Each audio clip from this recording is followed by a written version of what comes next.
live on YouTube, Odyssey, and Rumble. So, hello, Odyssey and Rumble. This is the first time we've live streamed to those platforms. We'll see how that goes. Rumble, the free speech platform. Let's see if you can handle what we have to say. Right leaning. Not us, but Yeah. Not to hate on you, Rumble. Rumble. It's all good. We come in peace. Yeah. That was epic. So I will say just really quickly. First of all, can you? Oh no, I need to share. Right, I'm not sharing yet. So Well, do you want to do the intro first and then share? because otherwise, well, my question was like when I share, like if I share like that, right? Mm-hmm. Is that taking up the full screen for what the audience sees? I don't know. Every platform's different. It should be okay. Let me see what. But like when you cook it for YouTube later, do you know Well, what? there are a lot of different options. I mean, I can. It'll be 3 tracks, each of us plus the slideshow, and you All the same just select the size? one. No, no, it's never like that. When you share the screen, the hosts or participants are always going to be smaller. Okay. Um, Smaller than the thing that's being shared. correct. Uh-huh. Uh, okay. I can't Okay, I can change stop sharing the. for now. I don't know why we've got like these rounded windows. I'd rather have square, but I don't know how to change that right now. Oh, I see brand color. Let's see what happens if I change it to red. Ooh, look at that. No, not good. The yellow It's is okay. better. It's easier to read. Okay, background. What we got there? Overlay. Mm, yeah, this sort of thing should be done. Do I have to raise my hand if I want to speak? No. I'm kidding. I'm just. Do you see the hand now next to my? Oh, good. It's like a faculty meeting. Yeah. Um, yeah, I don't know how to change that, and I don't think it really matters.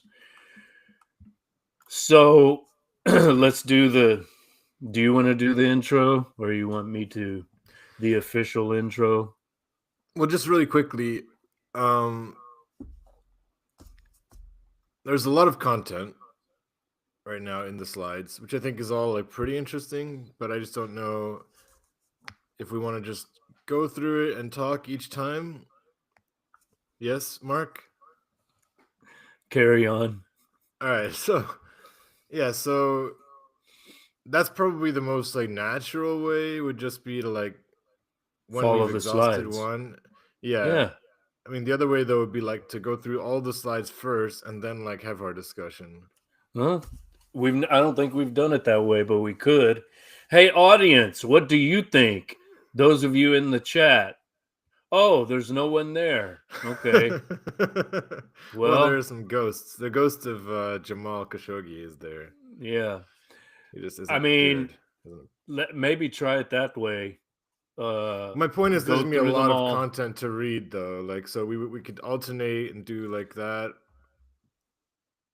Let's You see get how you it get what I'm saying. goes. Like the whole thing would be I like know. the whole explanation of everything that we have, all the secondary primary sources. Well, let's just run through them quickly and then go back to the beginning, and Okay. then we'll have an idea of where we want to stop. I don't know if that's gonna be that clear because there's a lot of Okay, then. quotes All right, then. Just go slide by slide. and stop each time. Yeah. Yeah, yeah. Okay. Yeah, I'll start it because this is my proposition and my Can you, labor. can you, okay.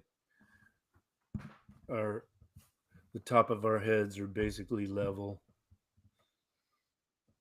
I've got my signature shine. Okay. Whenever you're ready. All right. Special emergency edition. Okay. So this doesn't have a number, right? No. Okay. Hello, all you textual deviants, and welcome to a special emergency edition of Texting with me, Abu Grave, in St. Petersburg.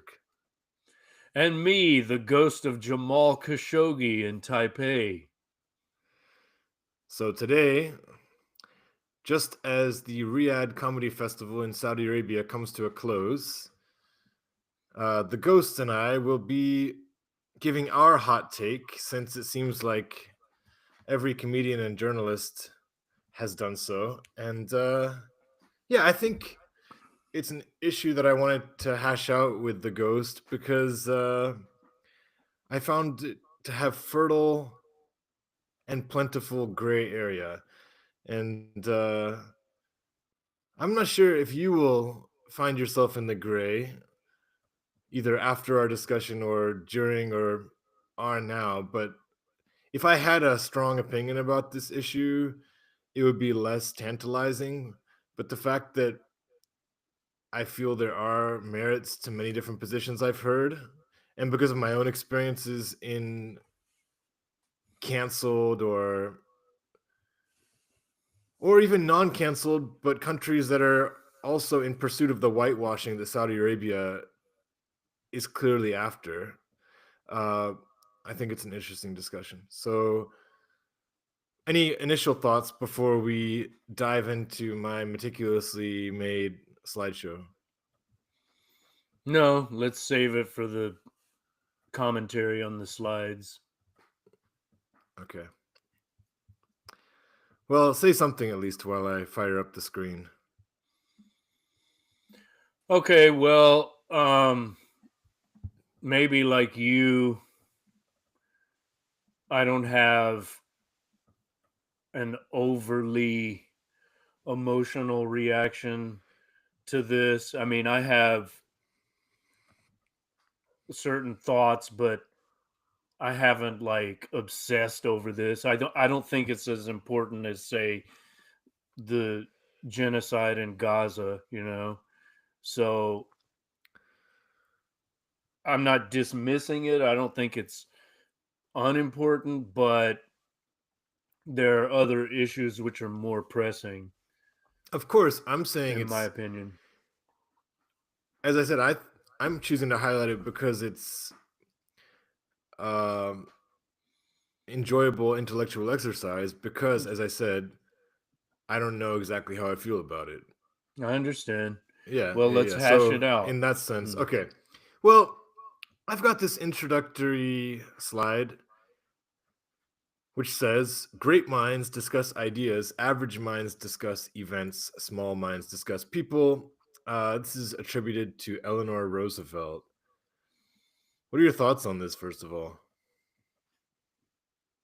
Well, Eleanor Roosevelt, I mean, the Let's founding ignore her. mother, the founding mother of the UN. But see, I'm small-minded, so I discuss people. It's an, Yeah. you know, You immediately go for that. ad hominem.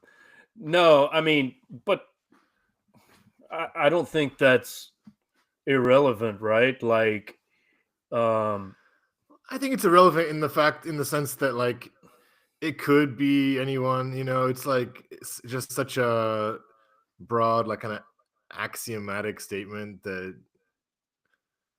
it's very much one of those that could say Abraham Lincoln, or it could say Seneca. I don't know. what the The quote, I don't feel like it's like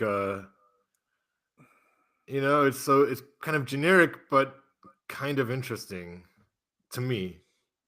yeah, I mean, as a general axiom, as you say, it's not to be dismissed out of hand, I guess.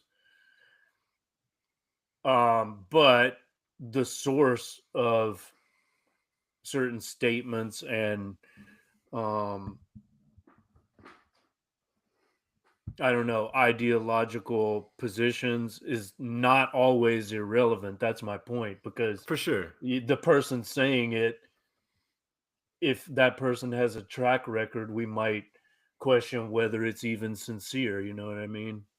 Absolutely. And that's why in a way that's why I kind of like left the name out, because it wasn't like, Mm, look who said it. I shared right. this quote with Rich, and his initial response was like, "Do you agree with it?" And I said, "Not necessarily, but I just kind of liked thinking about it." And he said it has a whiff of snobbery, which I agree with. So in that sense, I don't like the quote. Um, but in one sense, I do. In the meaning, like, yeah, when we focus on like gossiping about individuals, Sure. And which, ad eh, ad yeah, hominem attacks. yeah, and if we look at like the social media space or like YouTube, right? There could be the Yeah. videos that's just focusing on some personality, or there would be a discussion of an event, let's say Gaza. Um, Probably the almost more controversial difference would be between like the ideas and the events. Like I get it, like ideas are more timeless and humans repeat, like history repeats itself and so on. So why get too excitable about events? But again, that could also seem like really callous if you don't give a shit about, or not even callous, but Yeah. what do you Well, think? Yeah. events are embodiments of ideas, right? Like Gaza, if Gaza is the event, what's the idea? Genocide. Right. Yeah. And if we as people don't react to that event, which is the embodiment of an idea, we're small people, not just with small minds, but you know, all our highfalutin principles are worthless if we can't even like speak out against it. I mean, Agreed. at the very minimum, we should be like joining the flotilla and putting our bodies on the line, but most of us are unwilling to do that, including myself, or, find it practically uh unfeasible, infeasible. But I don't know. This hierarchy, obviously, I'm gonna consider the source again, would Miss Eleanor consider herself an idea person, an event person, or a people person? I suspect, you know, she would consider herself one of the great minds, but I don't know. And forget her, like whoever says something like this is in a way finger pointing at those who attack individuals or point to specific events, right? It's kind of like, oh, I'm above it all. I'm just interested in the lofty ideas and ideals. Right. Well, that comes back to what Rich was saying, but I do think there is like some truth to it as well. That's my only point. Like, remember coming back to the Emerson, I guess, or was it Thoreau? I never know which is which, but the one who said like elderly women over their tea, talking about the newspaper. Hmm. We discussed that on texting, I'm sure. That's the quintessence of podcasting. Anyway, do you know if it's Definition Emerson or of Thoreau? podcasting. I think it was Emerson, but Okay, I don't remember when we it's the dude I who don't lived in the remember when that cabin. came up. Walden. It's from Walden. Well, then that's Thoreau. Okay, so it's from Thoreau. Oh, yes, that came up. I think we were referring to to the part of Walden called reading, maybe. And he was saying like, don't waste your time reading travel literature or the news. Read the Yeah, great books, basically. exactly, exactly. I think that was. um, when we talked about your reading of 2024. Hmm. That was Okay, well on. let's That was not on texting, but books are burning. let's not get too derailed and No, we've already let's spent too just much time yeah. on this. So just to review, the small mind part of this discussion will be focused on individual Individuals. comics. The average minds will be the Riyadh Comedy Festival, and the more transcendent ideas will be those of when is it, the questions of selling out Mm. Taking a stand, and um, boycotting and yeah. boycotting, paying a price. So there you You go. know, All right. the price of conscience. Do you want to read out this potential title for this episode? I love this T-shirt. I got my human rights violated at the Riyadh Comedy Festival, There we go. and Okay. your alternative title is "Do Royals' Lives Matter?" Yeah. So, all right. Let's start We an can kind of, RLM movement. yeah, Royal exactly. Lives Matter. Yeah, absolutely. All right. We can kind of alternate maybe through the next few slides. We're going to start with background. I'll read this one from Wikipedia. The Riyadh Comedy Festival was, now we're saying that because it finished yesterday, an international comedy festival that took place from September 26th to October 9th in Riyadh, Saudi Arabia. The festival featured many high profile comedians and was announced on July 23rd, 2025, by Turki Al Sheikh, chairman of the General Entertainment Authority. It is part of Saudi Arabia's Vision 2030 strategy to position the country as a destination for international cultural and artistic events. So they've already had like a big golf tournament, which Yep. attracted some criticism. What else have they done? They've I see that hosted they've got a what? music festival coming, Okay.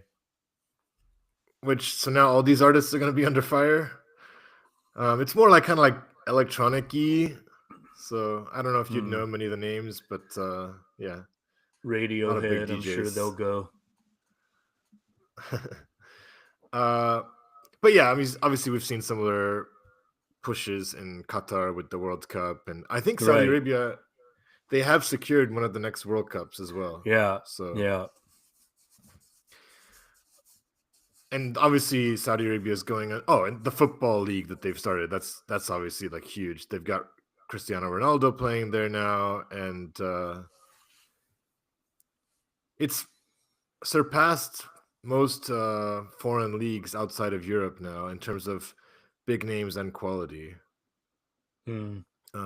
So yeah, my former boss in Russia, who took a hiatus after last year, he's going to Saudi in November to start a school in Riyadh. So if you want a job Hmm. there, I might be able to hook you up. Hmm. All right. Do you want to read this slide? The event has drawn backlash among Westerners due to Saudi Arabia's human rights record being widely perceived abroad by Western human rights organizations as poor, as well as the censorship rules contractually imposed on the performers. Is this some AI slop? No, Several that's comedians wiki slop. who were invited to perform declined and spoke out against it. Western human rights organizations have urged performers to speak out against any alleged human rights abuses and to not be complicit in any alleged whitewashing of such perceived abuses. Bill Burr. Yeah. All right. Speaking of Bill Burr, so we're gonna kind of, or these slides are going to lay this out in kind of classic courtroom fashion. We're gonna review the villains in the case, the judges, and I think I've found some other kind of in between roles. So Hmm. Bill Burr seems to be receiving the most flack. And why is that? Well, first of all, he's become kind of a de facto working man's hero in the last few months, a kind of darling of either the liberal or even some leftists for his positions on Luigi Mangione, his disgust with Elon Musk and kind of billionaire money.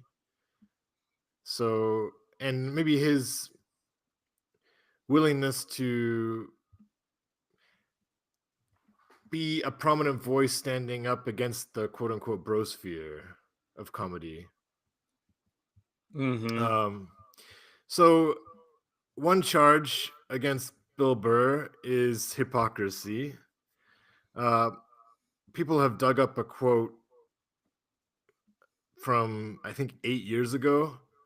So it's a bit maybe in some way unfair because I mean everybody's got so much content, but basically in this quote, Bill Burr is calling out Beyonce for taking $1 million to go sing at some private party for Gaddafi's kid. And the quote, well, one section of this is you're gonna jet off to St. Bart's, shake your ass for some terrorist dictator's family, pocket $1 million, and then go back to preaching about empowerment. Come on, man. That's the hypocrisy of this whole thing.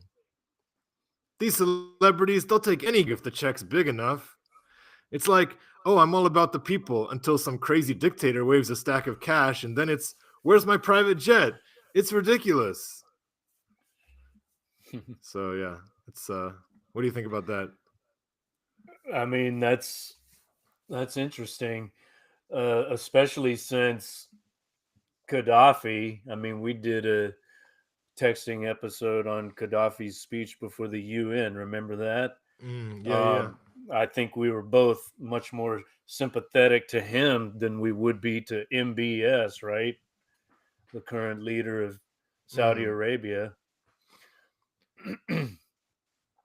Yeah. So that there's that, but also, I mean, how ironic because basically he himself 8 years later shook his ass for MBS and is Yeah. now trying to, justify it and even pretend like actually he did the progressive thing. Right. He's Right. like a he's like a humanitarian, bringing free speech to the benighted Saudi people.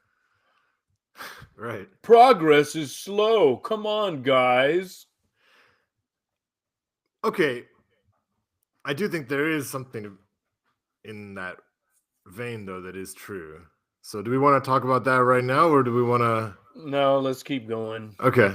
Let's see And I'm not who are the other disagreeing with critics. your take either. It's another both ends. All right. Mm. Uh You so just got furthering the louder, like you're really Okay. loud now. I don't know I'm just why. passionate, man. Oh, Come okay. on, man. All right, so furthering the charge of hypocrisy. Do you want to read this out? This is Louis C.K. talking about Luigi This is and Louis stuff. C.K. or Bill Burr? Sorry, this is Bill Burr, my bad. Okay. They're gangsters, dude. Fucking gangsters. And then when one of them gets whacked or something, yeah, that's definitely not Louis.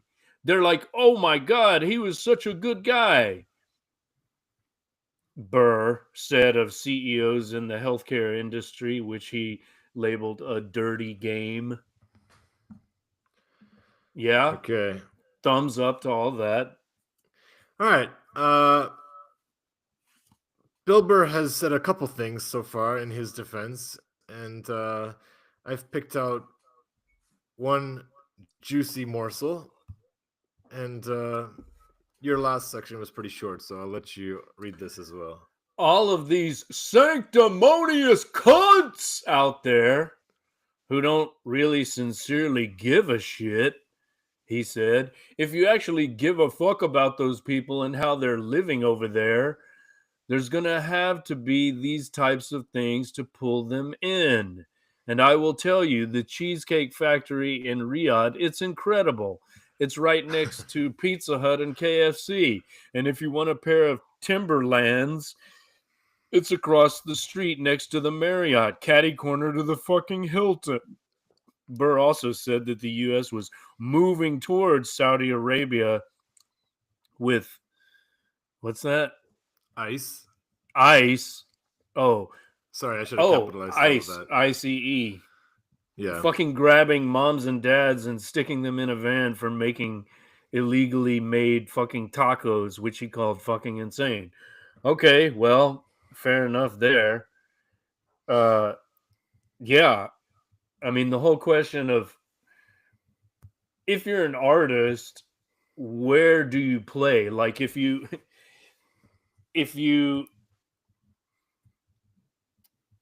limit yourself only to those places in the world that have good human rights records, you'll play nowhere, right? Certainly Yeah. not in the US. Right. So, but there's quite a difference between doing a show at a private comedy club and doing a show which is financed by and organized by the royals of an authoritarian government. Now, what about state supported theaters, you know? Um so I do recognize there is nuance, but here's something very important. First of all, this no one likes sanctimony, right? Like I hate sanctimoniousness, but he himself is now being sanctimonious, so fuck that. But what I was going to say is when Roger Waters, who of course is a big, you know, BDS or at least anti-Zionist advocate, right? Hmm. What he says, and he played Israel before. Why did he stop? Because he said he was asked by the people not to play there, by the Palestinian people. So he said there's actually a picket line there. If you go and play there when there's a cultural boycott, you're crossing a picket line, right? Whereas there's no call in the US for people, no one in the US is saying, "Hey, don't come play here because of our corrupt government." You see, I think that's a very important distinction. But if we apply it to the Saudi situation, is anyone there saying, "Don't come here and play"? I mean, on the contrary, it seems like at least those privileged enough to be able to afford a ticket to this event, whatever it is, maybe that's only the elites. I don't know.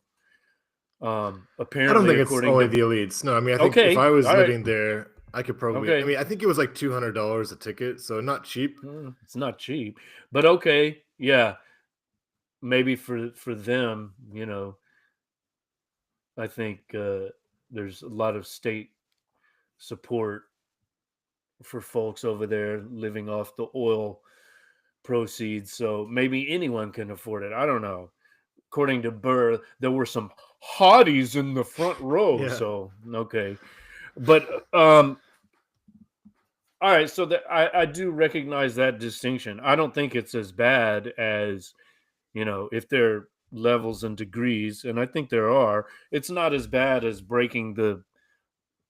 as defying the cultural boycott of Israel. Would you agree with that? I think there's more nuance to this Saudi thing. I But like what you said. Let me just really quickly. I like what you said about degrees because what kind of I think frustrates me in certain people's arguments is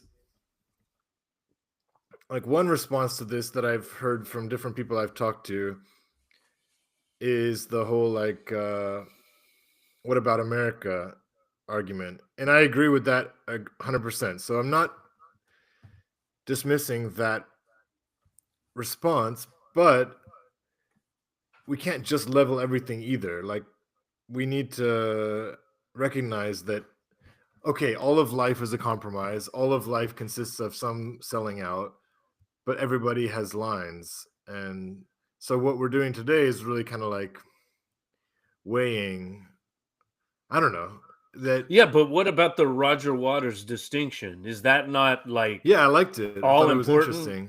I mean, I thought it was interesting. there's literally an official cultural boycott, and they're asking people, "Hey, don't cross this picket line," you know. Yeah.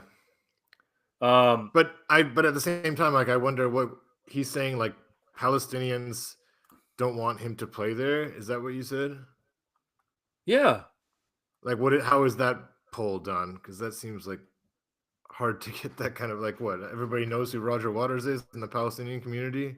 he's played in Israel before, and he you know talked to people both Israeli and Palestinian, and then that is when he became interested in the issue. He went there first, so you know it's possible that some of these comedians who go to Riyadh, maybe they will learn more about it and then they'll become activists like Roger Waters. That's possible. And it would have Yeah, never happened if they hadn't gone there first. So I do agree that there are possibilities for dialogue, but this fucking nonsense about Pizza Huts and KFC, fuck yourself with that, Bill Burr.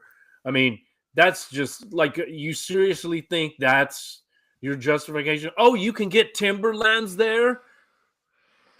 So those well, Arab again, people have it's McDonald's? Wow, man. They're just like us. yeah, every take that he makes is hard because it's like he's trying to make different arguments within the same like paragraph, right? Like that paragraph is supposed to be about how they're similar to us, and even like in a way it's praising like the Cheesecake Factory. And then on the other hand, I'm sure their it's Cheesecake like Factory is much better than those in the it US probably because is, yeah, it they've probably got a is. lot better infrastructure than the US. Yeah. But I mean, Probably you've got that. the road that you drive on to the Cheesecake Factory is not crumbling and full of potholes. Yeah. But on the other hand, it's like, yeah, the billionaire class that you criticize all the time in America, that's made of American corporations. So it's like, is that really what you're trying to suggest is like what Saudi Arabia should be moving towards? So you've used this word moving towards. Well, I guess he used that in a different context to be fair, but he said to pull them in. There's gonna have to be these types of things to pull them in. Pull them into what? Yeah.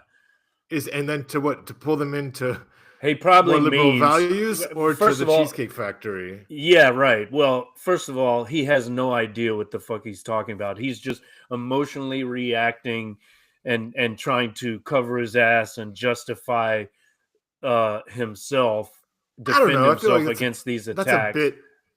Is that he's a smart enough guy? Come on. Yeah, so he should know better.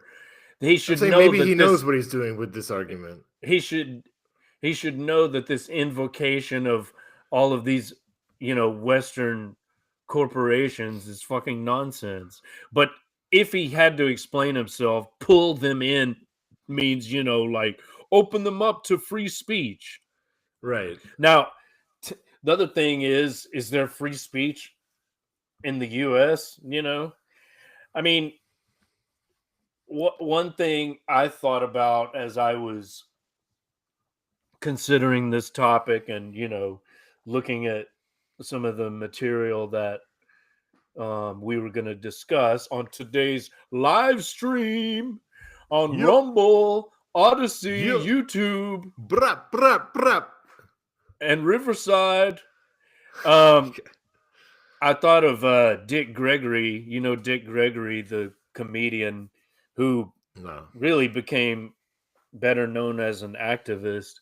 I think the JFK assassination radicalized him as well as all the other events of the 60s. And he in his later life he was just like an elder statesman of comedy, even to the point where he kind of rejected comedy. I mean, he was in the George Carlin category, but basically he said, I don't listen to entertainers. Like comedians, musicians, whatever, they're entertainers. So we shouldn't really care what they have to say about anything. I mean, he himself came from that world, but he kind of transcended it or stepped out of it. You know, See, you started. Yeah, go on. he became basically a lecturer, and an author, and a politician too. I think he ran for president, or at least like mayor of New York, or governor of New York, mayor of New York City, or governor of New York State. What, did you catch me in a contradiction? No, just you started talking about this in our WhatsApp thread, and I didn't really endorse what you were saying because I just yeah, I don't know, it's not really important. I don't want to like reduce comedians to like, oh, your role in society is like to be a jester, and but you're not a like a serious person. Like, they're human beings who they're basically like writers who write in with a comedic tone. I don't know, I value the comedian, and I'd rather just consider them as people who could be incredibly insightful, like George Carlin, or could be pretty dumb, but Yes, yes, but I don't think they need uh, to be boxed in or reduced I in understand. any But way. when they are at this level, they've been accepted by the cultural machinery, whether it's in Hollywood or you know New York City. Uh, when you're at that level, you've already sold your soul to a certain extent. I mean, especially if you're of a particular generation, right? Like maybe when Carlin and Pryor and Dick Gregory and those guys were coming up, Lenny Bruce, they were the trailblazers who made this comfortable life possible for sanctimonious cunts like Bill Burr. Uh, and it's same with like popular music, right? Like the the Beatles and the Stones, and before them, the great blues musicians and jazz artists and so on. They're the trailblazers, they're the pioneers. Like they're the ones who made the luxurious lives of Taylor Swift and so on possible, you know. I guess, but again, I'd feel uncomfortable like giving the Rolling Stones that kind of shine, considering most Def says you may dig on the Rolling Stones, but they ain't come up with that style on their own. Well, I agree. Either And way, that's why I said sorry. even more so the black blues artists and jazz musicians. Yeah, I Of just don't know course, if I of like the course, idea of the trailblazers stone the or stones the stones benefited from the travails of Little Richard and James Brown and so on. Of course, yeah. I Robert guess my Johnson. okay. I guess I'm just trying to say even I don't know if I think you're wrong on that, but I don't know if I mean your basic argument here seems to be that the most well-known comedians, there's no correlation between them and like, or there's not a direct correlation between that and like quality, What I'm right? saying is Is that they what you're no, saying? what I'm saying is they didn't build the infrastructure. When the Stones started out, okay, Let's they try not to get too had derailed. Let's stick to all right, the but I'm saying it's relevant to this because okay. think of those comedians like Carlin and Pryor and so on. When they started out, maybe there wasn't even or go back to Lenny Bruce. It's like you do this kind of thing, or Mort Saul. You do this kind of thing, you could end up in prison. You're not like you don't have like a career pathway mapped out for you where you can become a millionaire and get a TV deal and so on. That's like unimaginable. And so that's why I Well, how many mentioned the HBO Stones. specials did Carlin have? That's but he was the first. That's the point. He was the first. He's the one who made it possible for all of these other guys. That's what I'm saying. And that that's why I invoked the Stones earlier, because like when they started, they said, "Oh, maybe we'll last one more year." Well, that was 50 years ago, but at the time, a a career that didn't seem like possible. They did it because they loved this music, and actually, some of the artists by whom they were inspired, said, "Thanks for giving us a new career, because your uh, introduction of our type of music to white audiences is what allowed us to have this rebirth of interest and popularity." Yeah, I'm just saying I'm not sure that I don't know. I agree. Part of me agrees that Hmm. this generation of comedians, they have a certain mainstream acceptance that has come about through selling out. But I'm just not sure how far I would want to take that, because obviously there are some incredible talents there. I mean, like, even if I'm not a huge fan of Chappelle now, like, there's no question that he was brilliant at certain stages. Louis C.K., absolutely Hmm. brilliant. So that's my point. You But get my but point. now all discussion of these people as the goat, that's over. We did an episode on that. Well, when we talked about Carlin, I think in season one. What do you mean? Uh, well, Because of I this? yeah, well, yeah, they're not in the same class. Because of the Saudi Arabia thing? Yes, I think it's very revealing. Okay, I didn't, Yes. because again, like, people I've talked to, uh, I'm not gonna name names because I just want to let people have their says, and I don't know. But they're all like, I would say, in somewhat similar political ilks to you, and as I said, they seem to be landing more on the side of, what, you think you're so great? Kind of like Trump, like the whole thing that we were talking about with America. And coming back to this idea of like whether you're playing, and again, maybe we should have saved some of this for later, but we were trying to make a distinction between being hired by directly by like a royal, which I think is an important distinction, don't get me wrong. But like I was talking to Greg, and it does become rather nebulous if we start saying, oh, well, I'm playing for the Comedy Store. Let's say that they're owned by some big donor, it's Trump. You know what I mean? Like, it's not necessarily that you're playing your usual circuit, and that is not a direct line to Okay, but weapons again, companies or that's a whatever. that's something of a false analogy, because when you play the Comedy Store, are they going to insist that you sign a contract saying you can't talk about this Yeah, and fair this enough. and this?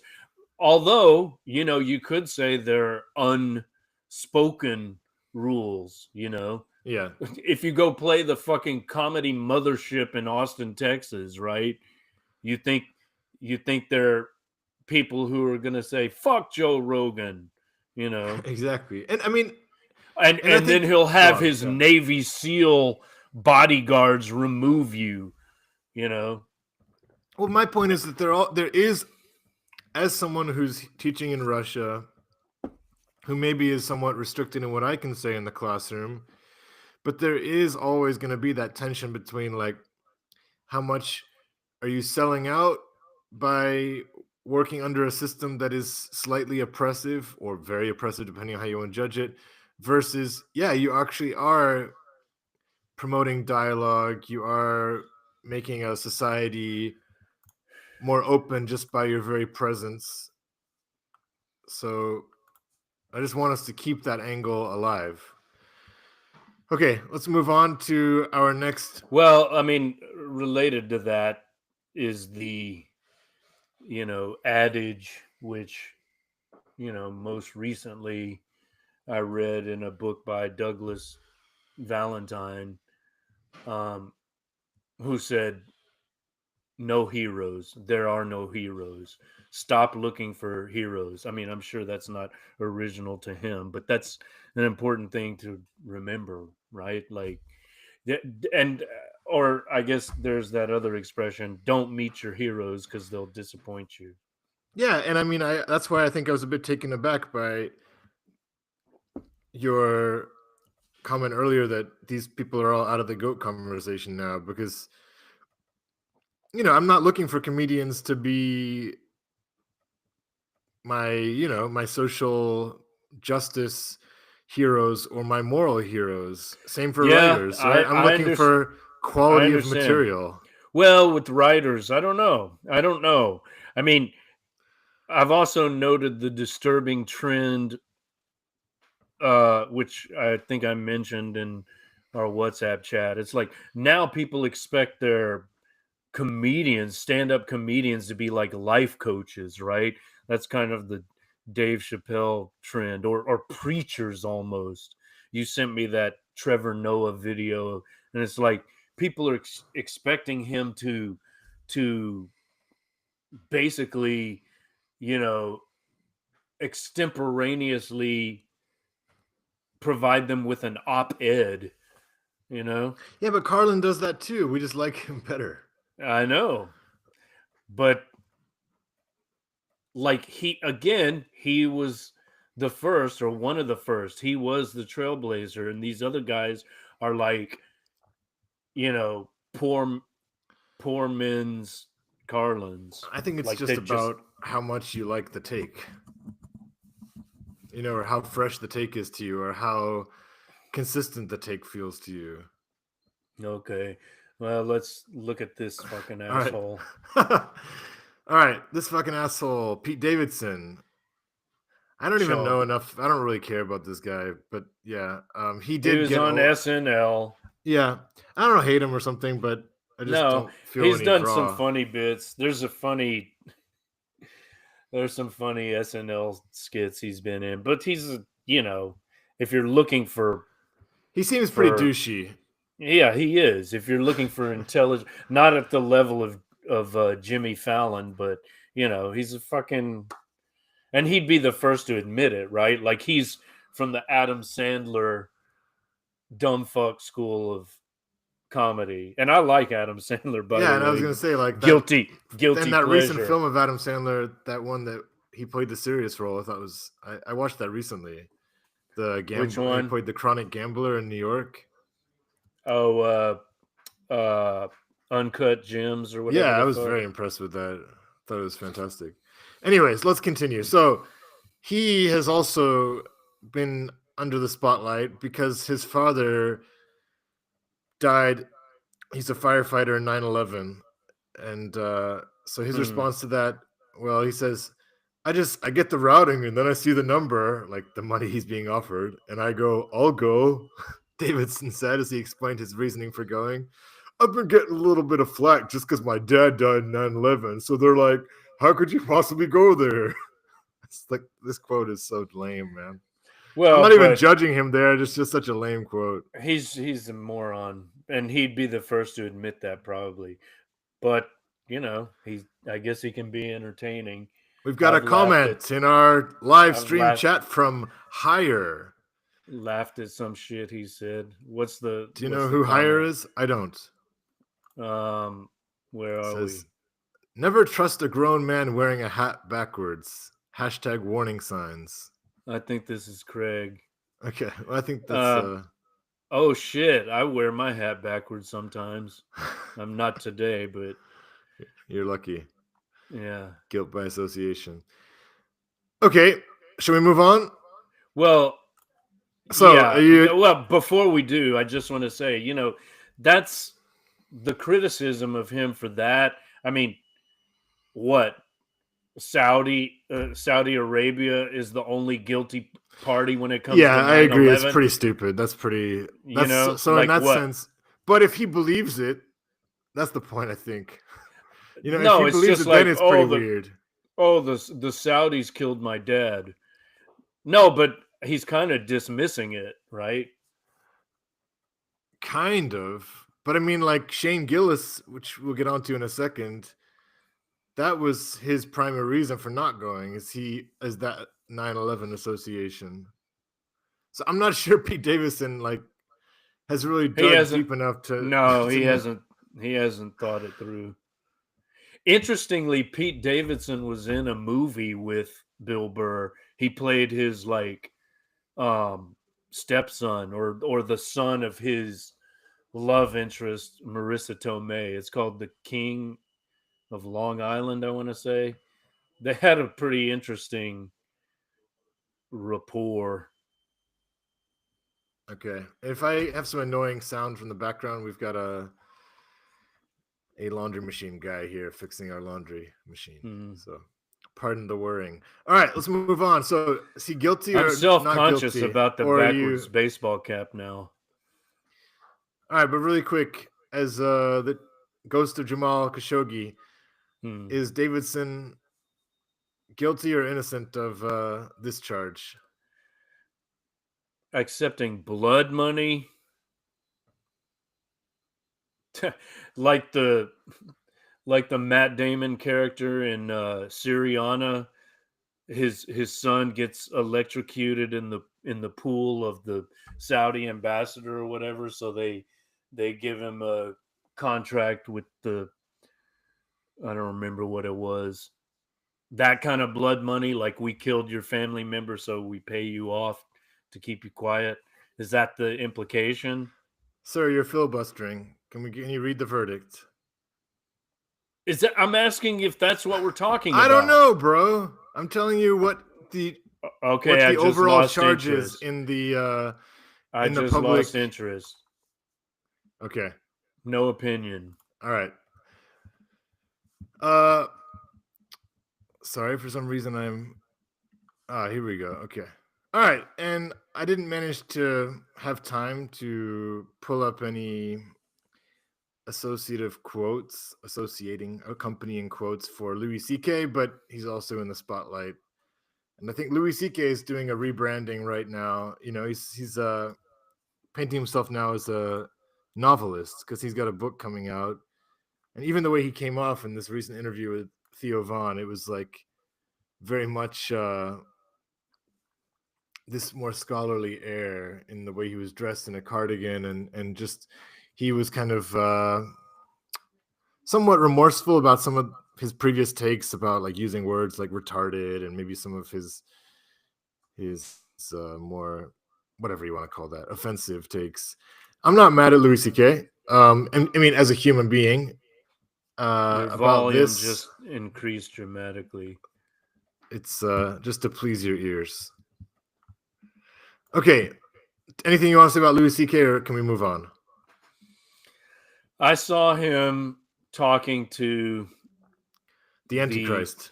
insufferable Bill Awful. Maher Nobody's more about this. obnoxious right now, I think. He's top 5 most insufferable people alive, I think. Yeah, I mean, logically speaking, um what he says seems rational and not like, you know, something to be dismissed out of hand, but I don't know if he really believes it. On the other hand, does he need the money? Like, why would he do it unless he just thought it would be interesting to go see Yeah, that's a good point. what it would be like? I don't know. It's That's a good it point. Until you said that, I was about to say like all these guys should include in their response the money, like the palate cleanser that Tim Dillon is, and we'll have some fantastic quotes from him later on. So that was the route that I was going to take. But then when you started just now, I was like, yeah, that's a good point.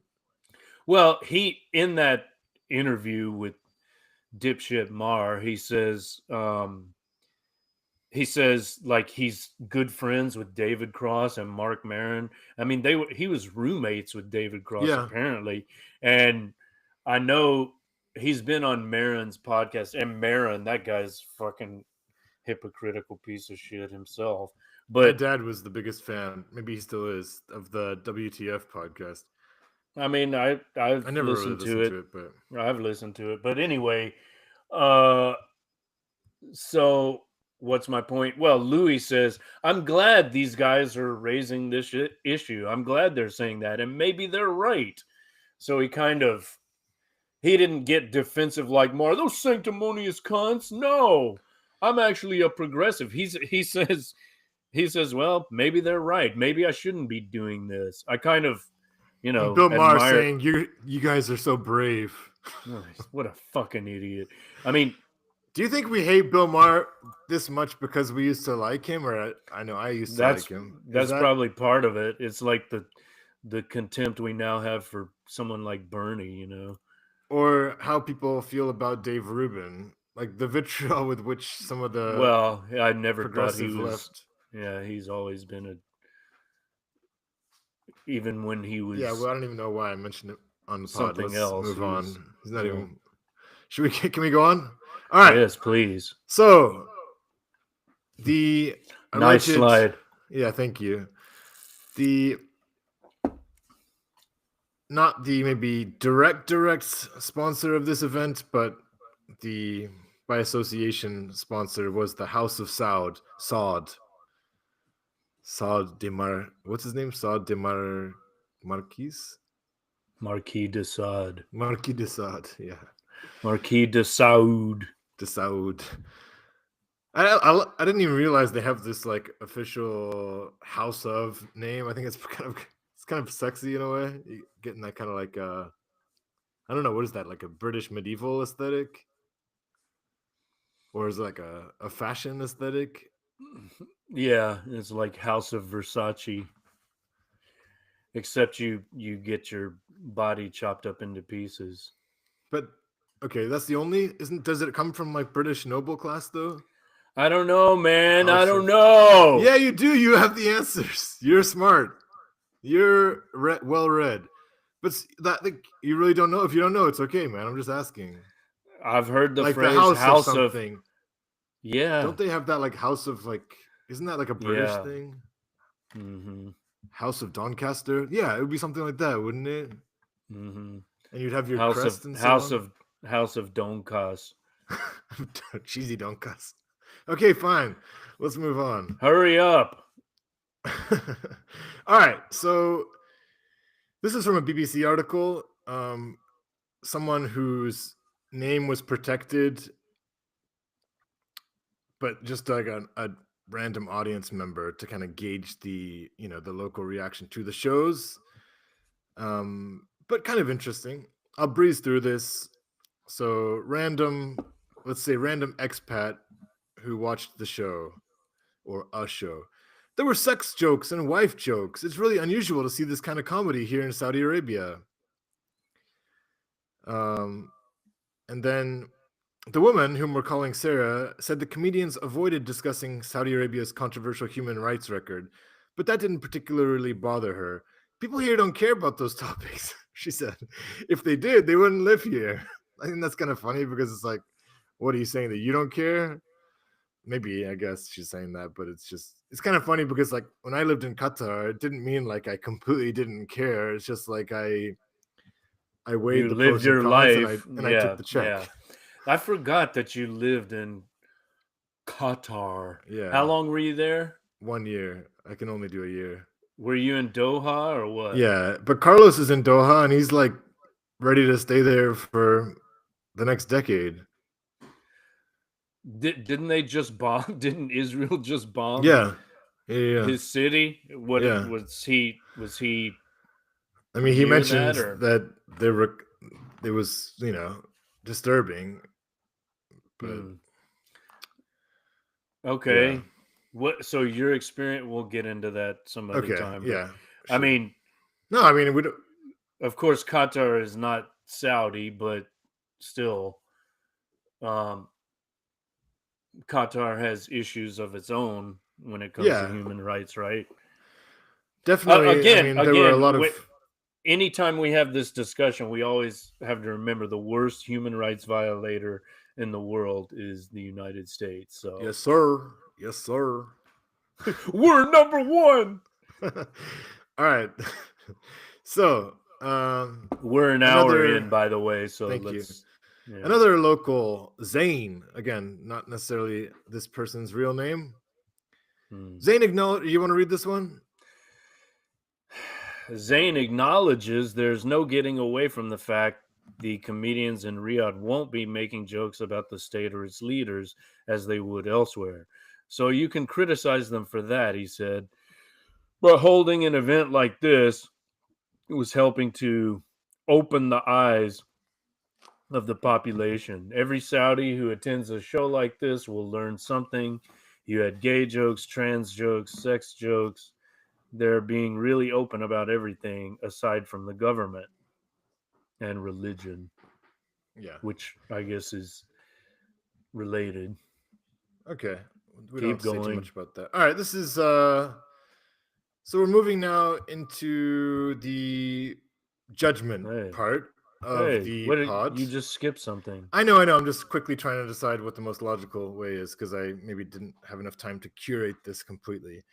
But yeah, so we're going to be talking about the judges besides the ghost and Abu Ghraib, the people who are crucifying our innocent, well-intentioned comedians. So we'll start with Human Rights Watch.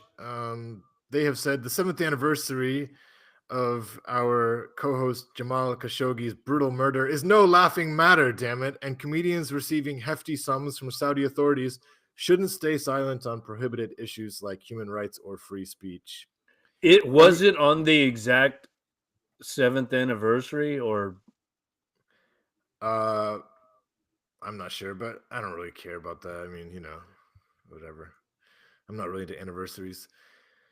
Everyone performing in Riyadh should use this platform to demand the release of detained activists. And I don't want to read that with a parody voice, but I like that. I like that they, you know, whether it's feasible or even conceivable, I like the fact that they issued that challenge. all right, we're going to get into some other rebuttals to the arguments You for. don't have a comment about that? I like the fact that they issued that challenge, don't you? Yeah, I think that's their, coming back to this whole world is a stage and everybody's playing their part. Who's Mhm. that? It's a reggae singer. Peter Tosh. Uh, yeah, I kind of feel like this is that, by if way you, by way of Shakespeare, but okay. yeah, exactly. Yeah, so Human Rights Watch should say this. That's what I say. Yeah. Okay, we're gonna get into this Alvin and the beautiful. This is a Chipmunks. real bald man, man. This is like I'm bald, but I respect this dude's baldness. This is a huge chunk of text, and I will ain't you help reading me it. decide how much we want to read of this? Just Should we? summarize it. I can't even see it. It's so Okay, small. so we'll try to pick out some morsels from David Cross, who, as we mentioned earlier, and as Mark gets into a epic yawn there, it is 1 a.m. in Taipei, so let's cut him some slack. Um, Plus, he's been I'm a asked his ghost. opinion. I am disgusted and deeply disappointed in this whole gross thing. That people I admire with unarguable talent would condone this totalitarian fiefdom for what? A fourth house, a boat, more sneakers? We can never again take seriously anything these comedians complain about. I mean, that's it. You have a funny bit about how you don't like Yankee candles or airport lounges. Okay, great, but you're cool with murder and or the public caning of women who were raped, and by having the audacity to be raped, were guilty of engaging in adultery. Got any bits on that? You're performing for literally the most oppressive regime on earth. They have slaves, for fuck's sake. I don't understand how being rich can make someone such a whore. Hmm. This is truly the definition of blood money. You might as well do commercials for Lockheed Martin or Zyklon B. What is Zyklon B? Is that like a pharmacy? The chemical used in the gas chambers Oh, okay. by the Nazis. Holy shit, I remember the backlash I got for appearing in Alvin and the Chipmunks. You would have thought that I'd taken money from a bunch of people responsible for funding Al Qaeda. Unless you open your sets with, "This is dedicated to all of the widows and widowers and kids orphaned by this bloodthirsty, oppressive regime, especially from the zany shenanigans on 9/11. Never forget, motherfuckers. All right, so it's great to be here. I'm going to be killing it tonight. But in the good way, straight up. No MBS. Then your hypocrisy will never not be noted." I like it. I mean, I like his fiery denunciation, but and I think he's consistent, right? Like if he were saying this and then being like a Zionist apologist, it would be like, yeah, fuck you. But he's not. He's not. So fine. I think it's a perfectly valid take. Now this next guy, not so much. Let's do. I like this kind of like bouncing rhythm that we're in right now. So I can read the quote, and you'll make the smart analysis. Okay. Or smart ass. All right, Mark Maron. I mean, how do you even promote that? From the folks that brought you 9/11, 2 weeks of laughter in the desert. Don't miss it.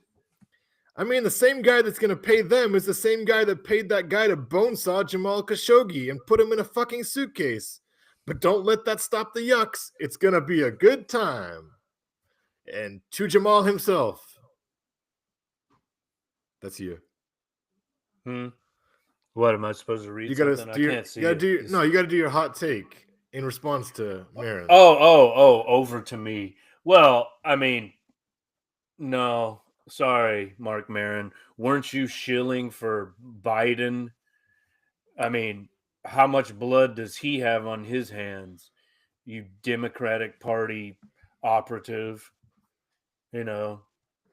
And also, did you stand up for your friend Louis C.K. when he was being canceled? No, you kind of took the wait and see attitude and played both sides. So I find him distasteful. I used to like him. I thought he did a funny bit about Mike Pence, uh, having fantasies of sucking a dick. But and again, he doesn't have to be all bad, right? I mean, he can be a yeah, human being like all of us. sure. I think Kurt Mesker pointed out that I don't like him, man. I can't stand him. you don't like Kerp. Fucking hate him, bro. Why? I love Kerp. Just too conservative for my tastes. Like, how is he conservative? I don't know. I He's just don't like Jimmy really, and I don't like Kurt. But anyways, how is he conservative? I don't know. I just feel like a lot of his. I don't have specifics, so my answer is not satisfactory. But just the way that he rips into certain causes that I feel sympathy for, I guess you could say. But you're not mad. I mean, whatever. It's just not my aesthetic preference. I'm not a big fan. Anyway, I think he pointed out that Marin was asked, well, if you were offered the money, would you go? And he said, probably not. Probably not. But I don't know. Maybe Kerp is not a reliable source on this. All right, I'm gonna. Topic. Hey, who did you skip over? No, it's not that interesting for me. Well, I guess it is. Maybe it is. Okay, this is another comedian.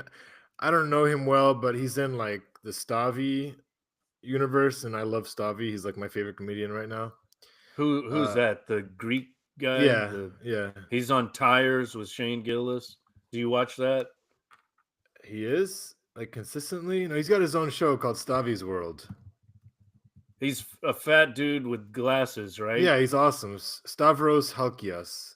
Yes, he's on Tires with Gillis and that turd Andrew Schultz. Ah, okay, really? Wow. Mm-hmm. Okay, yeah, he's very progressive. It's cool. I mean, he's like, they call them like, I don't know, he's kind of like from like the dark woke. I don't know. Fuck this shit. All right, so he's This guy says, if you do the Riyadh Comedy Festival and don't tell a joke that gets you imprisoned by the monarchy, then what was even the point of having Trump on your podcast? It's kind of clever. I don't get it. He's kind of making a joke about the brosphere, like they're like, since they all feel like Trump is their homie, then they shouldn't be scared because Trump has their back. Oh, I see. Right.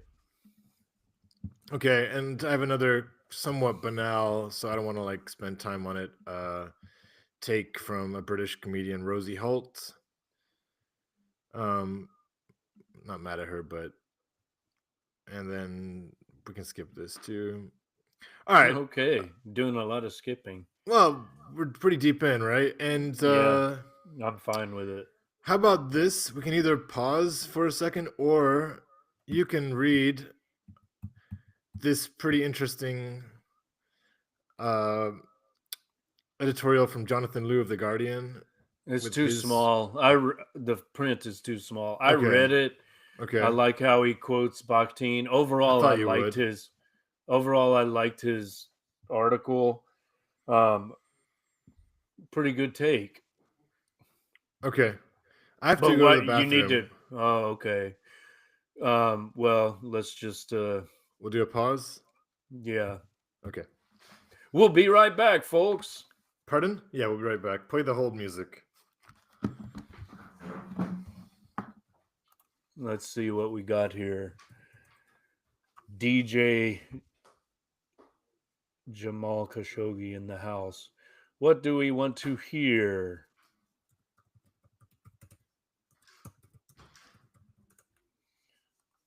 How about this?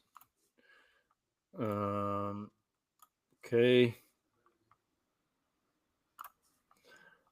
I'm going to be the one to share. Do a little bit of shameless self-promotion here.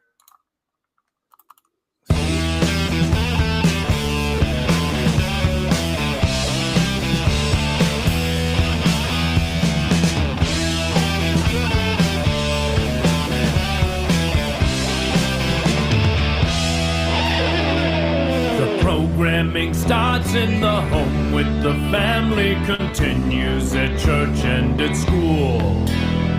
Obedience richly rewarded, severe punishment for infringing the rule.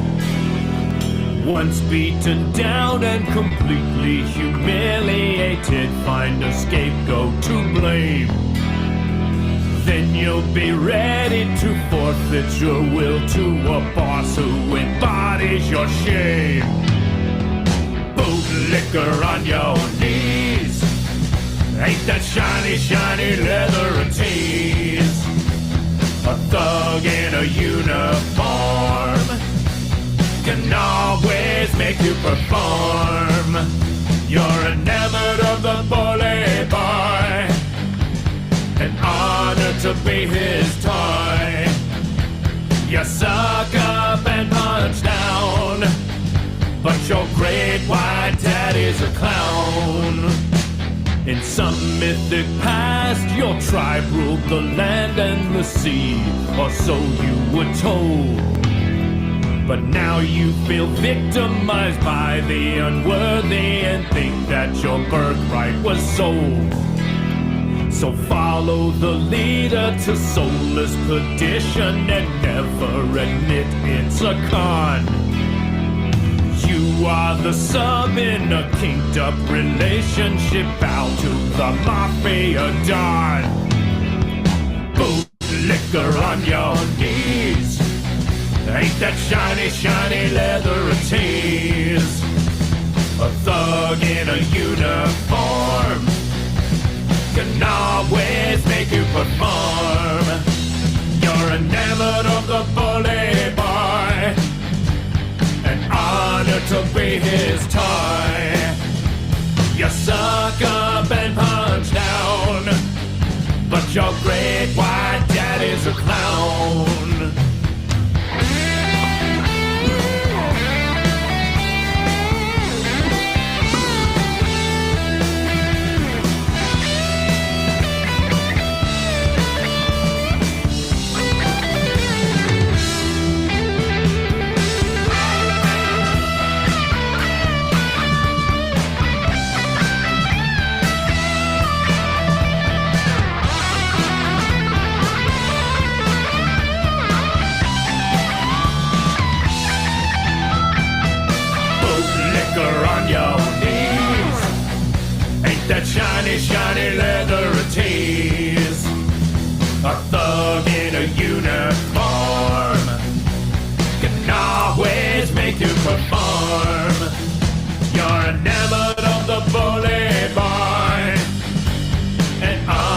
to be his toy. You suck up and punch down, but your great white daddy's a clown.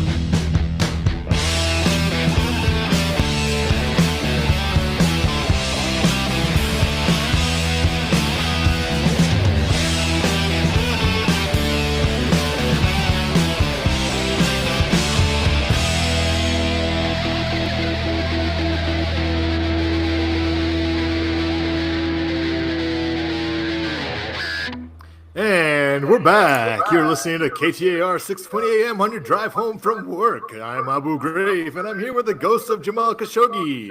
How you doing this afternoon, Ghost? And the chorus, for those of you listening at home, was bootlicker on your knees. Ain't that shiny, shiny leather a tease? A thug in a uniform can always make you perform. You suck up and punch down, but your great white daddy is a clown. The shiny leather, shiny leather. Well, Velvet Underground, Yep. Yes, of course. Nice. Good song, bro. So, I mean, I don't know. Are these comedians bootlickers? That's why I chose this particular track. Another choice term which Jonathan Liu uses is just paid court jesters. He calls this comedy in the age of the autocrats, a procession of paid court jesters who know exactly who is writing their checks.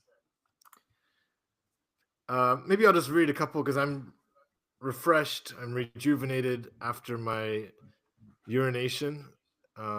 So now I kind of feel like a couple of these Jonathan Liu quotes are worth sharing. Craig says there's lots of echo from your feed. I don't know if we can do anything about that.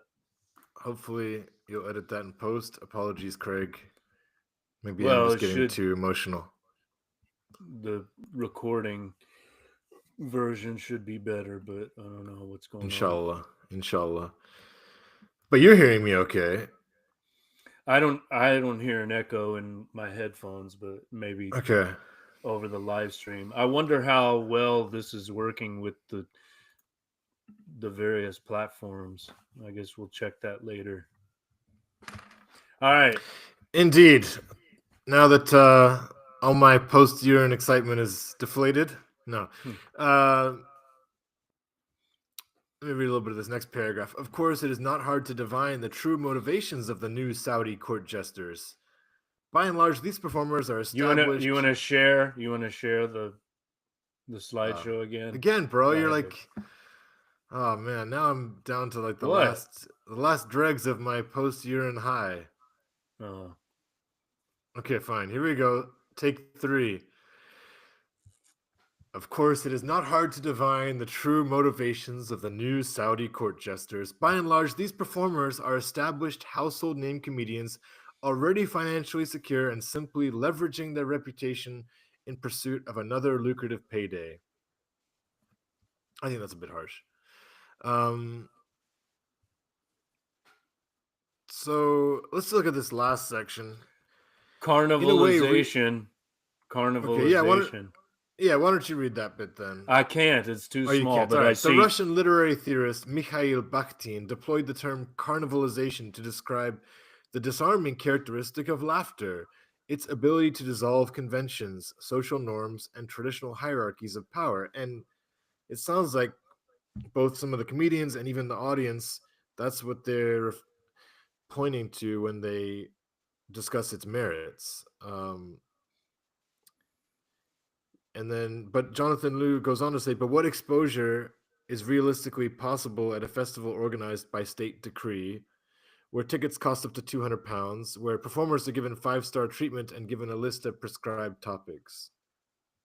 And then this next section is quite interesting too. In a way, Riyadh's investment in comedy can be seen as an ambitious but ultimately doomed attempt to buy the kind of authentic grassroots culture it is unable to produce for itself. I thought that was quite well written. doomed because ultimately the very materials that produce good comedy, irreverence, human ingenuity, artistic freedom, intellectual courage, a I sense of like common that. shared values, are anathema. Is that how you pronounce that? Anathema? Anathema. Anathema to the dictatorship. This is in essence Anathema. this is in essence the equivalent of the Abu Dhabi Louvre, the Qatar World Cup, the gold-plated Oval Office. You can buy comedians, but you can't buy a sense of humor. I like his I don't know, he's listing the ingredients of good comedy. I like that. I do, but I do feel like also it's just like the Guardian in the sense of like the holier than thou, and Oh part of that yeah. is like There's some of that. gross. Yeah, Yeah. that's true. All right, and the last paragraph. Of course, That art that can shit change shit minds. lib condescension. Yeah. All right. Can you manage to read this paragraph? Yeah, I can read this. Of course, Okay. art can change minds, change worlds, but only if the will to do so truly exists. Or, as a world renowned stand up comedian almost put it, I stand up for your right to do stand up comedy in a medieval autocracy. But please know that you're wrong. You're living in a fantasy land, and after you leave, nothing happens. So, stop being a fucking child. He's Who's he referring to here? Jim Jeffries, I think. Okay. Jim Jeffries said, it's in the article earlier. Jim Jeffries said, Mm. heaven is not real. I don't care if you have religious faith, but there is no heaven. You Mm. die and that's it. So stop being a fucking child. That's one Okay. of his bits. And Jim Jeffries does have some funny bits about, like, have you ever heard God at a party? No. It's like it's like Show notes. yeah, that's a good clip. He's like, "Hey, stop the music, everyone here. Mm. Don't I take have my seen name in this, yeah. vain." I have seen this. He's like kills the party vibe, right? He's like, yeah, he's like, who the fuck are they? It's like, oh, that's Joey with his boyfriend. He's like, what the fuck? Who Yeah. who said there could be faggots here? Right, right. That's gonna be clipped. Don't you know that don't you know that that's against my personal rules? All right, anyway, oh, I know what I was gonna say. As I was reviewing some of these materials, I thought a lot about that Orhan Pamuk quote that I used in one issue of Co-Reality. It was like the epigraph, either at the beginning or the end. It said something like, the artist should not be a professional, basically, right? If his livelihood, if his art is his livelihood, and in other words, if he, you know, if practicing his art, how can I put it? If he depends on that for a paycheck, he's going to be compromised. You understand what I mean? Yeah. So he should never mix commerce with art, because you you're going to corrupt your art. So that, maybe there's something to that, right? Like, uh, this wouldn't But have how been an much of issue the for, world's greatest art has been like done by well, commission, you know? well, I was just thinking of like, the Greek tragedians or Homer or whatever. I mean, yeah, Or the Sistine Chapel. he got some kind of support, and Sartre has a great quote. He says, the writer, he didn't say the artist, but the writer, it's like, in some eras he's fed well, and in other eras he's fed badly, he or she. I think he said he, but you get the point. um so you can't, I mean, maybe that's not to be so easily dismissed, because when the artist is fed well, there's a good chance that he'll be corrupted, right? It just there's so much, that we could discuss there in terms of what type of art, how much of it is like skill based versus like idea driven, maybe. I mean, I don't know. You know what I mean? Like, I'm just thinking about Michelangelo for some reason again, and Mm. I don't know. Yeah, Some of it, that I so much mean of that's him is craft. and as you say, how much great art was commissioned. We do have to take that into consideration. Okay, we're gonna get into a section called the decliners. This includes Shane How many Gillis, more who slides do we have, by the way? are you insulting my slides? No, I'm just I know, I'm just kidding. worried about the I don't know, time. It's bro. almost an Yeah, hour and a yeah. half. That's not that bad. We've had shows that go on for 3 hours. Okay, When I but look that's at not Theo Vaughn, ideal. sometimes just so you know, like I look at Theo Vaughn showtimes, and I feel like if it's when it's one of the shorter shows, I just figure that the rapport between him and the guest wasn't as good, and he felt like he had to, So let inspiration take you. Okay. I know you're in the late AMs. So he said it was a significant bag in terms of how much he was offered. This is Shane Gillis.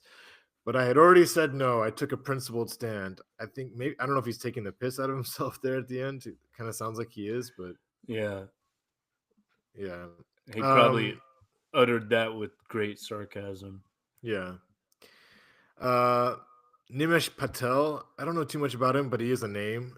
Um I guess he was initially invited um before backing down. I do feel like he was under pressure to back down as well. So whatever. He said, "I'm out. I can't get over it morally. If Trump in his future dictatorship offers a stadium gig to a bunch of comedians for the people of America, I'd say no. If Netanyahu called, I'd say no. This feels like the same thing. I think a good litmus test is it life changing money? It's a few months changing money, and I'm sure I'll have some buyer's remorse by not going, but I'll live with that. Let's line up replacement work ASAP." This is a few months' money. We're talking like $1 million. Well, no, but no. There was a huge range, bro, in terms of what was offered. Okay, I so think it for was something him, like, yeah, I think it was like between like I'm guessing here, but 50,000 and like 1.5 mil. so that's a few months for him. That's you know a a Yeah, that's year's true. salary at Yeah. best for many people. So Another person who declined. Did you follow this? Atsuko. This is Atsuko Okatus. I fucked this one up. Atsuko Atsuko, Okatsuka. She is a Japanese Taiwanese American stand-up comedian. And she declined, never heard of her. saying, "Okay, so what? The money's coming straight from the Crown Prince, who actively executes journalists, people with non-lethal drug offenses, bloggers, etc., without due process. A lot of the you can't say anything anymore comedians are doing the festival. They had to adhere to censorship rules about the types of jokes they can make." And I think she made a lot of headlines because she maybe was the first to leak the Right. specific contract that Good on her for that. I mean, that's a very important point, right? Like all of these cancel culture warriors. I mean, a lot of them are the ones that were picked. It's almost like they're being yeah, mocked. right. Right. It's like they Absolutely. they 100%. they picked all of them and said, "Let's tempt them with this. Let's see if we can make them sell out." Oh, they did. What a surprise. Yeah. Yeah. I Good mean, point. that Stuart Lee guy said something similar, I think. And it That is Stuart Lee funny. guy, man, he's like a legend, bro. If you don't know Stuart Lee, that's like my homework for you. We're gonna do a pod about some Stuart Lee. His he had a funny remark. He's like, "Yeah, but they're nobody you'd want to see anyway, right? It's like all the Yeah. people you don't want to see. So Right. who fucking cares?" That was kind of funny. Yeah. Stuart Lee is the closest we have. Like Joe is our Stuart Lee in terms of like what kind of take you're gonna get. Joe and Stuart Lee are basically the same person. But all right, Who? and we go to the What? disinvited. Wait, who? What? Joe, friend of the show, Joe. His personality and Stuart Lee's are very analogous, I find. Joe the All Dylan right. fan. Yeah. Okay. The filmmaker. Joe Greenwood, the noob. Joe Greenwood. Yes, sir. So when are we gonna do the Highway 61 app? he's Never. waiting, bro. You decide. You tell me. Oh, You can okay. use it as your next choice if you Okay. want. All right. Yeah. 2026. All right, go ahead.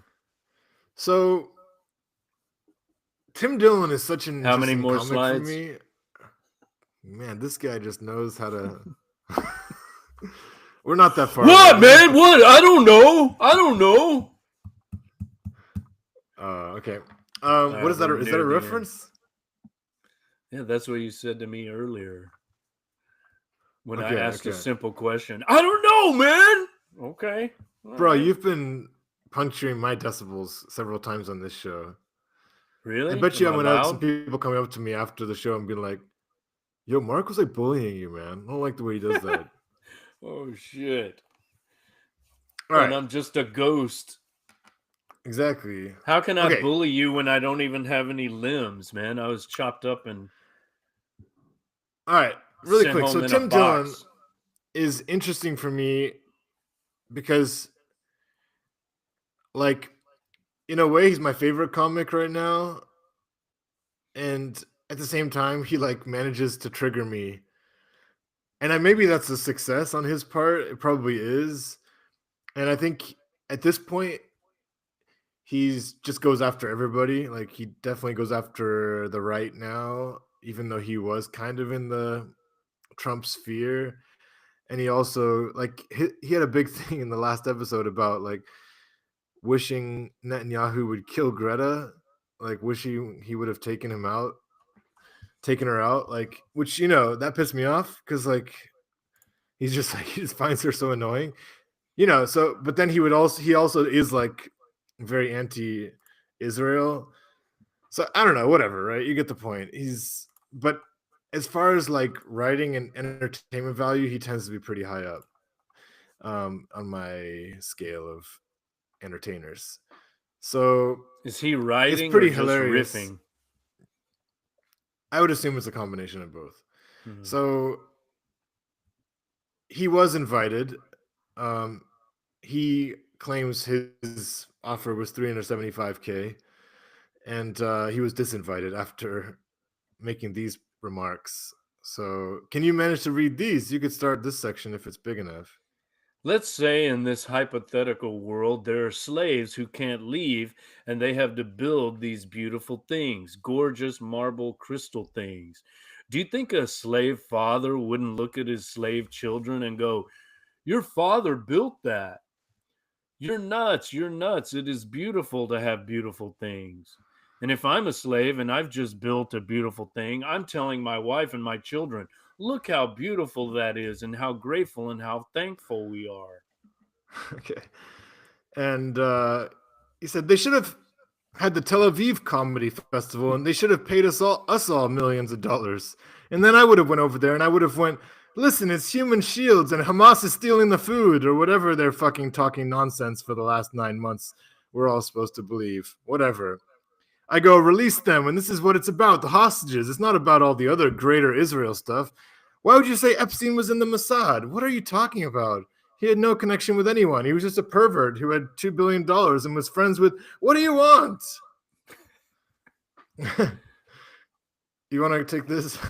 I believe in ignoring the scream. I will sleep so sound there. Snoring and screaming noises. I will sleep through the screams. Sleep through the screams. I'm staying at the Ritz. Google it. You want to keep going? What don't you understand? What is so complicated? I'm the only honest person that's going to do it. Everyone else is going to have a million. They're going to go, "Well, actually, the Middle East is more progressive now and is trying to make some change." No, no, no, no, no, no, no. I'm being paid a lot of money to not care about what they do in their country. That's a much better response than This is a great Billy paragraph, Boys. too. This is a great paragraph. Look the other way. That's a 4-word sentence that people don't do anymore. Look the other way. If something bad is happening to your left, look to your right. if, for example, I'm at a breakfast and I see someone get grabbed and they start hitting them with that, that big stick. I don't know if it's bamboo or whatever it is. It's kind of a wood, but it kind of snaps back. It's perfect for a cane. If I see someone getting it, I will look the other way. If I look the other way and I see someone being behanded, meaning they're chopping a hand off, that might be interesting to Behanded. just kind of see actually how they do it. Because I think they do it kind of a sanitary way, from what I've heard. If they're chopping a hand off, I might look down. And if I'm looking at the floor and I see some eyeless beggar grabbing at me trying to get my money, I will look up to the heavens.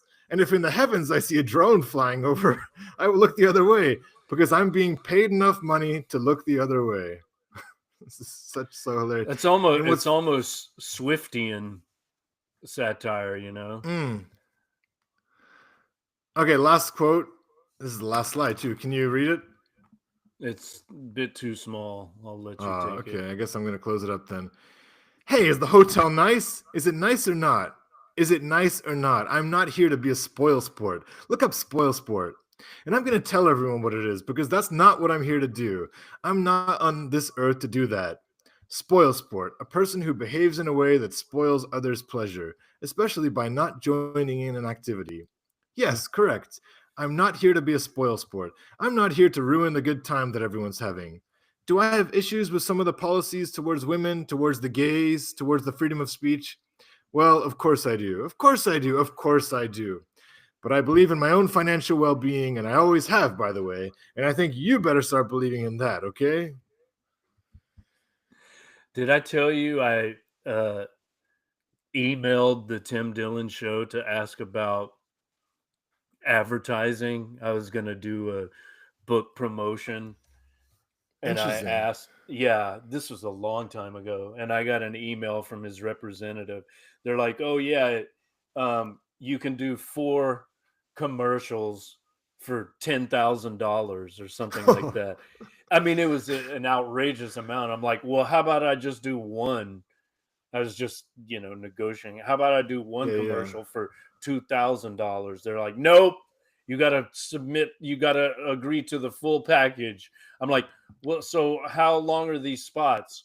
They're 2-minute spots. I'm like, well, can I like help write the script? Nope. You just got to let Tim riff for 2 minutes. Is it going to be exactly 2 minutes? Maybe, maybe not. It's like, you really have, you'd have to be desperate and have, a full It's bag, funny the as they type of say. companies that sponsor a lot of the podcasts, because they're like fringe stuff, a lot of vitamins or like gold. It's weird to see somebody like Tucker advertising gold, It's like just Well, because there are a he's lot such of nutritional products, yeah. but it was funny because his representative, whoever his manager, financial manager was, first asked, "What is your product?" I'm like, "Oh well, um, the publishing imprint Cadmus and Harmony Media. We publish. We're an independent publisher. We publish books and um, music and podcasts." He writes back, "Oh, that's perfect. So it's $10,000 for four spots."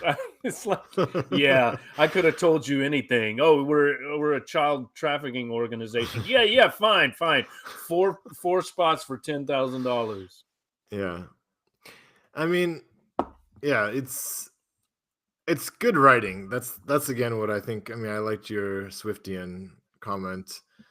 Um the scary thing sometimes when Tim Dillon goes off is like you get the social commentary, but you also like believe him that it is a little bit disturbing that you do believe that he is ready to sell out, but I don't know.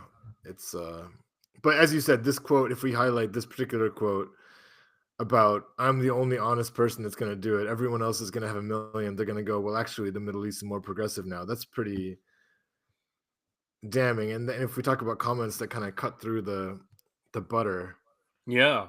that's a pretty good one. I'm also reminded of the question they asked Dylan in 1964 or whatever. Is there anything that could make you sell out? And he said, maybe I would sell out for women's underwear.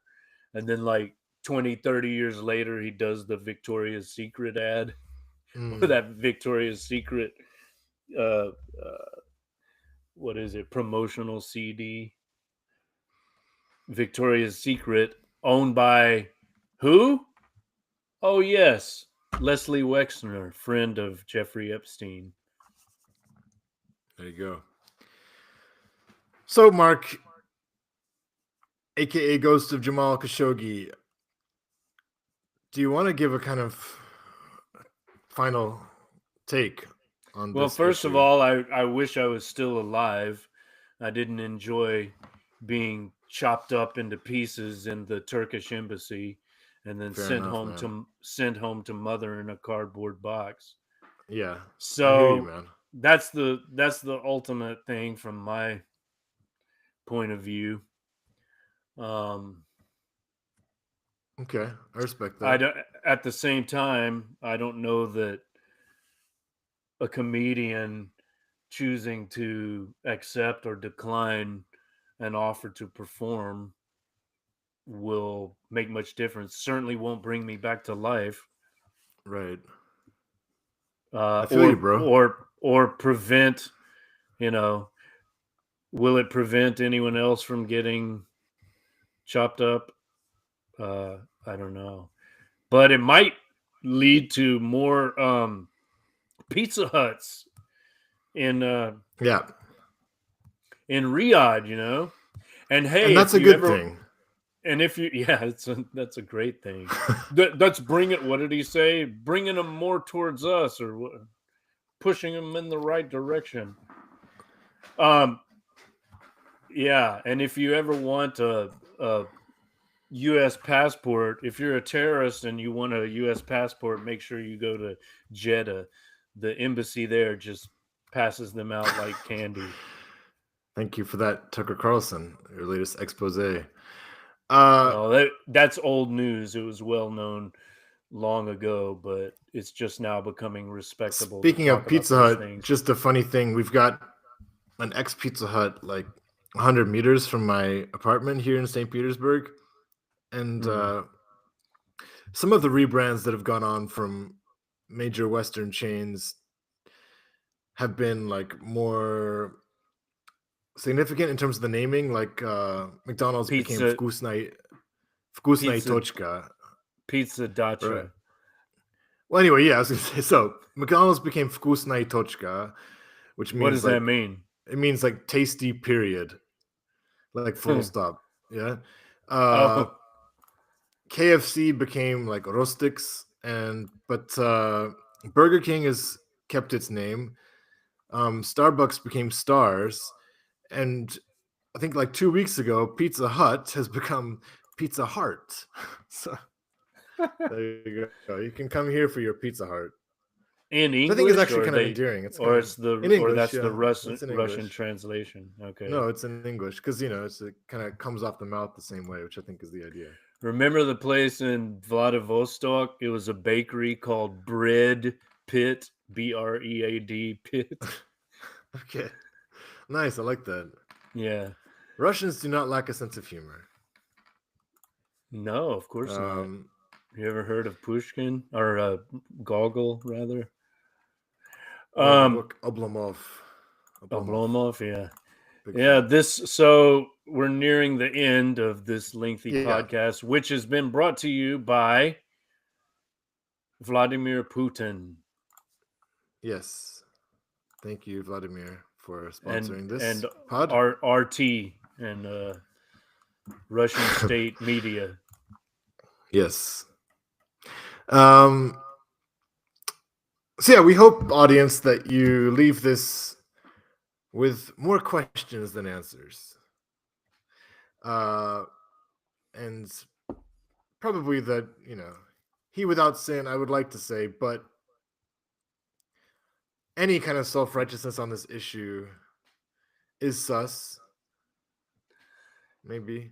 I don't I know. agree with I don't even that. agree with that, but Well, self-righteousness, yes, but yeah, I mean, would you, self-righteousness. if we're trying to come to some sort of conclusion, I mean, wouldn't you say that those who said yes, those who agreed to do this, I mean, do they not leave a bad taste in one's mouth? I mean, did it not color your opinion of Chappelle, Burr, Jeffries, I kind of Jessica feel like Pearson, if they avoid Louis? dealing with it candidly, then yes. Like, for example, Bill Burr's response just felt so evasive. Defensive.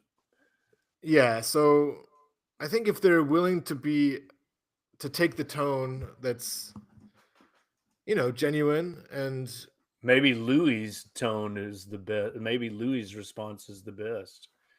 maybe. Saying, yeah, maybe I So, deserve to be called out. I don't know. Maybe that's giving him too yeah, much I don't credit. know, because at the same time maybe he probably knew that Bill Maher was, you know, a favorable audience for those types of questions. So, Mm. um yeah, but I'm not necessarily mad at those comics. I will say that. I would say that because, like, I don't know. Again, it's a different story, and in another show, in an alternate universe, I wanted to extend this and to have a larger discussion about stuff like bans in FIFA. Why is Russia banned? What and Israel's not? Are bans ever merited from stuff like Eurovision?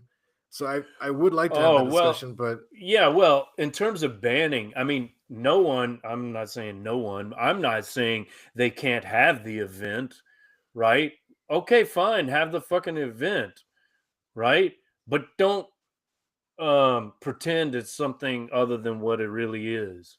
It's a nice payday for you, and then you're gonna fucking tell us that you're actually the progressive one, you know, spreading the gospel of free speech to the benighted Arabs in Saudi. Fuck you all right. with your Well, I'm gonna play Pizza the other Hut voice take. then. I'm gonna play the other voice just for health. So in Russia recently, we're starting to get like a few Western artists coming, like a DJ that I really like, Paul Oakenfold. He came Mm-hmm. recently. And when I see these names appearing, or some rappers like Exhibit, I have two thoughts. One, we're offering a really good, paycheck. Or this person's like, fuck you, like why shouldn't I play Russia? And so we can't deny that both of these suspicions are legitimate. I mean, like, and well, it wouldn't be a suspicion. It would be like more like a positive, a compliment if they're coming because they think it's absurd to Well, what I snub mean, do Russia. they told you can't mention Putin, or is it funded by Putin? I mean, is it a No, not at state all. My point is, like, people would be like, "How? Why are you going to Russia?" better there than Ukraine? Why are you going to? Well, you wouldn't do that now. It'd be dangerous. But why are you going to perform for a U.S. proxy in the attempt to start World Yeah, War III in a nuclear exchange? I mean, I just I think don't there know. is a little bit of something to the fact that, yeah, you also, on one hand, like, I'm not saying Bill Burr. I don't think Bill Burr is lying when he says like he found the experience invigorating to be in this culture that he had always been told was so backwards. Like, Okay, well, that's so his let's fucking ignorance. That's let's his keep either ignorance. oring though. Like, I don't know. Like, I met a Saudi dude, and he was cool. He was super excited about the direction Saudi was going.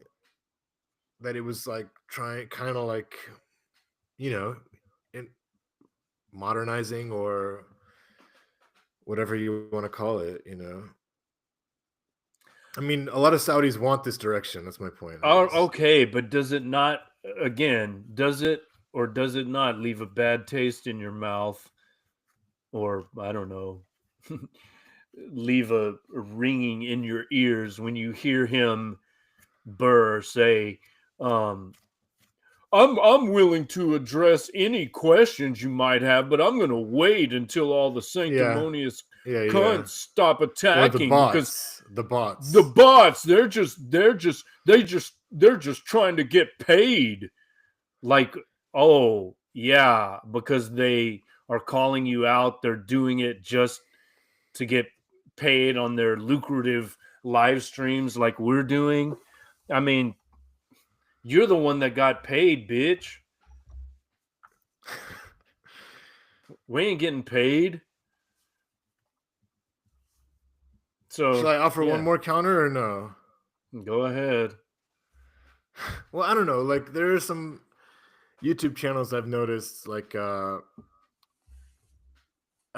think it's something redacted, American redacted or something, and it's like now there's a bandwagon effect on this like anti brosphere, anti Joe Rogan thing, Mm, and it's like my point with everything is like if your quality level is high, then I'm fine with it. Like I also feel uh a sympathy for that angle that's like fuck you Austin, kind of like fuck you brosphere, but some of these YouTube videos that are like anti, they'll get 300,000 views and they're not doing anything. They're so lazy, except they're just like they'll find a small clip of someone like criticizing Rogan or something, or these, and they can make like a big video out of that and get so many views when like all they're doing is really shitting on someone. They're not even doing anything like cool themselves.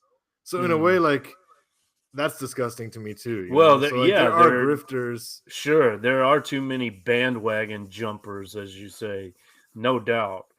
But if you're talking about quality, I mean, you may be indicting our little operation here in Are you terms of kidding? No, production. man. In terms of production value, I'm not Okay. saying in terms of depth of exploration of Our the issue. analysis is fucking blazing, bro, I compared to the shit that agree. I'm I watching. So agree. I agree. And we on got that, nuance, son. yes, no doubt. And on that note, I guess we'll wrap. Well, let's Um, hype the next episode a little bit, bro. yeah, okay. Well, We got this a has been tournament a coming. special emergency edition, but when we get back into our regularly scheduled programming, it would be season 4, episode 10. Hype it up. Well, you've got the snappy title. We're calling it the write off. I kind of wanted to call it the jack off, but the write off, in which will be featuring That's your WRITE. esteemed, yes, which will be featuring GJ Villa. Am I saying that right? I Via, don't think but I am. okay. My bad. Anyway, and he's a good friend of the show, especially of you, Mark. Completed some tours to Ireland with you, I believe, in pursuit of James Joyce, and we'll be doing another Sometime tournament. co-author. Okay, people, you know you love the tournaments. They're back. You love the rankings. You love the suspense. We're gonna have 64 writers, and we're gonna whittle them down to the undisputed best writer in the annals of history. And my hope is that it's not just Shakespeare walking to the final, because, like, I don't know. I just think that's going to be a little bit too predictable. So let's hope for an underdog, a wild card to make an indentation. Can you stop sharing the screen? I want to Yes, show something quickly. please. Yeah, so he mentioned my co-author GJ Villa. We're collaborating on a series of novelettes. Here's the first one, Flan's Day. Wild's Day is coming soon. I've been saying that for a while, but look for updates at markwillwrite.substack.com. markwillwrite.substack.com. So yeah, the episode that we're hyping here, there will be 64 writers or authors in this literary battle royale. Craig says, a history of anal or the annals of history?